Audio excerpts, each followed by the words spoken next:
dia, boa tarde, boa noite, meus irmãos. Aqui é Alisson Tonassi, mais uma vez para a gente falar sobre o Livro dos Espíritos.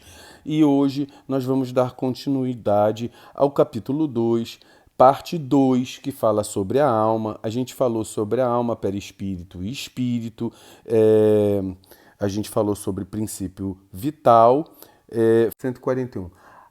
Há qualquer coisa de certo na opinião dos que pensam que a alma é externa e envolve o corpo?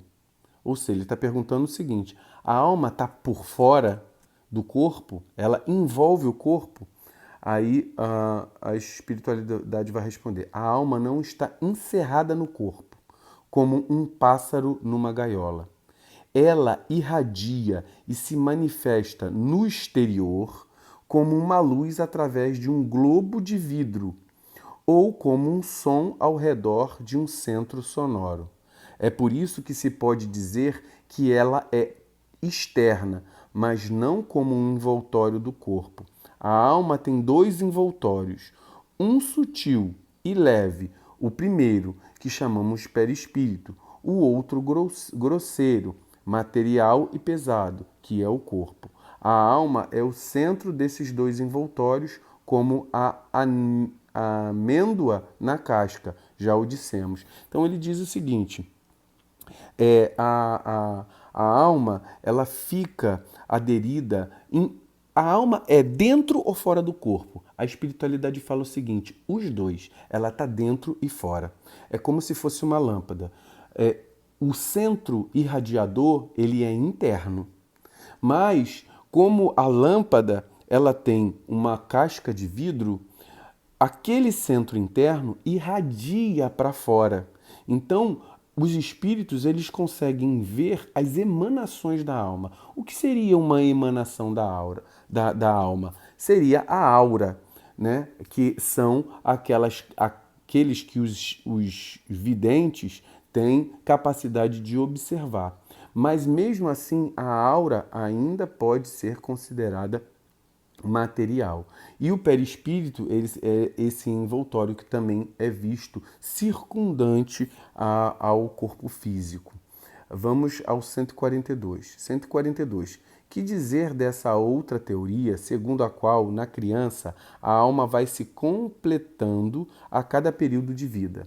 Aí os espíritos vão responder: o espírito é apenas inteiro na criança, como no adulto. São os órgãos, instrumentos da manifestação da alma, que se desenvolvem e se completam, isto é, ainda tomar o efeito pela causa. Então ele está dizendo, olha, quando um espírito reencarna como criança, o espírito ele é espírito, ele não era criança antes de reencarnar. Ele passou a ser criança pelo processo da reencarnação. E nesse processo da reencarnação, os órgãos eles vão se desenvolvendo. Portanto, um espírito que era um adulto, inteligente com as suas concepções, ele fica restrito pela incapacidade do corpo de uma criança manifestar na sua plenitude aquilo que eles precisam para a manifestação. Aí, vamos lá, 143. Por que todos os espíritos não definem a alma da mesma maneira? Ele está falando porque Kardec ele fazia pergunta para vários espíritos e fazia um resumão disso aí. Aí a espiritualidade, aí ele começou a ver que tinha espíritos que eram mais entendidos e espíritos menos entendidos. Os espíritos não são todos igualmente esclarecidos sobre essas questões. Há espíritos ainda limitados, que não compreendem as coisas abstratas, como as crianças entre vós. Há também espíritos pseudo-sábios, que, para se imporem, como acontece ainda entre vós, fazem rodeios de palavras. Além disso, mesmo os espíritos esclarecidos podem exprimir-se em termos diferentes, que no fundo têm o mesmo valor, sobretudo quando se trata de coisa que a vossa linguagem é incapaz de esclarecer. Há, então, necessidade de figuras, de comparações que tomais pela realidade. Então, ele está falando, olha, os espíritos não são todos iguais, não. Então, tem uns que vão ter mais disposição e conhecimento e outros que vão se achar que tem conhecimento e não tem. Eles têm também uma visão limitada. Portanto, a gente tem que entender a capacidade de cada espírito que se comunica com a gente. Que é o que a espiritualidade superior estava falando. Olha, veja a capacidade do espírito que está falando com você. 144. Que se deve entender por alma do mundo? Aí a espiritualidade vai responder: o princípio universal da vida e da inteligência de que nascem as individualidades. Mas os que se servem dessa expressão frequentemente não se entendem.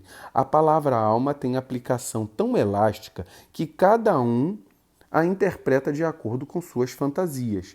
Tem-se às vezes atribuído uma alma à terra, e por ela é necessário entender o conjunto de espíritos abnegados que dirigem as vossas ações no bom sentido, quando as escutais, e que são, de certa maneira, os lugares tenentes de Deus junto ao vosso globo. Então, o que ele quer dizer com isso? Que assim, a alma do mundo é a composição de todo o princípio vital que existe como capacidade da Terra produzir vida.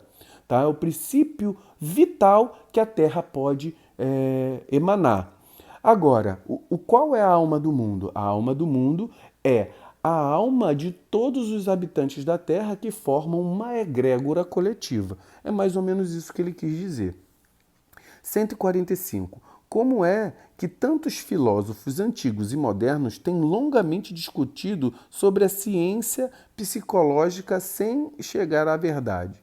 Esses homens eram os precursores da doutrina espírita eterna e prepararam o caminho. Eram homens e puderam enganar-se porque tomaram pela luz as suas próprias ideias, mas os seus mesmos erros através dos prós e contras das suas doutrinas servem para evidenciar a verdade. Aliás, entre esses erros se encontram grandes verdades que um estudo comparativo vos fará compreender. Então ele está dizendo assim, olha, os filósofos são homens e são os observadores da vida.